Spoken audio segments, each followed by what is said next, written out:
இன்றைக்கி மார்னிங் கொஞ்சம் சீக்கிரமாகவே எழுந்துட்டேன். தூக்கமே வரலை.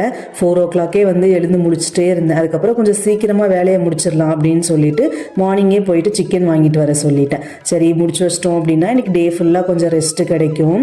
நாட்டுக்கோழி வந்து வாங்கிட்டு வந்திருந்தாங்க. கொஞ்சம் மஞ்சத்தூள் போட்டு வாஷ் பண்ணி வச்சுட்டு நாட்டுக்கோழி தண்ணி குழம்புக்கு ரெடி பண்ணேன். நான் ஃபஸ்ட்டு ஒரு மசாலா வந்து ரெடி பண்ணேன். அதுக்கு என்னென்ன திங்ஸ்லாம் ஆட் பண்ணேன் அப்படின்றத ஃபஸ்ட் கமெண்ட்டில் வந்து நான் கொடுக்குறேன். உங்களுக்கு தேவைப்படும் போது செக் பண்ணி பாருங்கள்.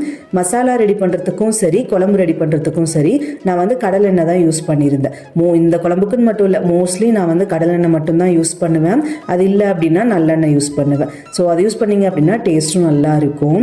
ஃபஸ்ட்டு தாளிச்சிட்டு கொஞ்சம் சின்ன வெங்காயம், கறிவேப்பிலை, அப்புறம் வாஷ் பண்ணி வச்ச சிக்கன், கொஞ்சம் தண்ணி ஊற்றி ஒரு 10 minutesக்கு அப்படியே மூடி வச்சுருங்க. நல்லா கொதி வந்ததுக்கப்புறமா மஞ்சத்தூள், கல்லுப்பு சேர்த்துட்டு நம்ம அரைச்சி வச்சுருக்கோம் இல்லையா மசாலா, அது எல்லாத்தையும் சேர்த்து ஒரு 20 minutes வந்து மூடி வச்சுருங்க. அவ்வளோதான் வந்து ரெடி ஆகிடும். சைட் பை சைடாக நான் இட்லியுமே வந்து ரெடி பண்ணிட்டேன். இது இட்லி, தோசை, சாப்பாடுன்னு எல்லாத்துக்குமே வந்து நல்லா இருக்கும். கண்டிப்பாக ட்ரை பண்ணி பாருங்கள்.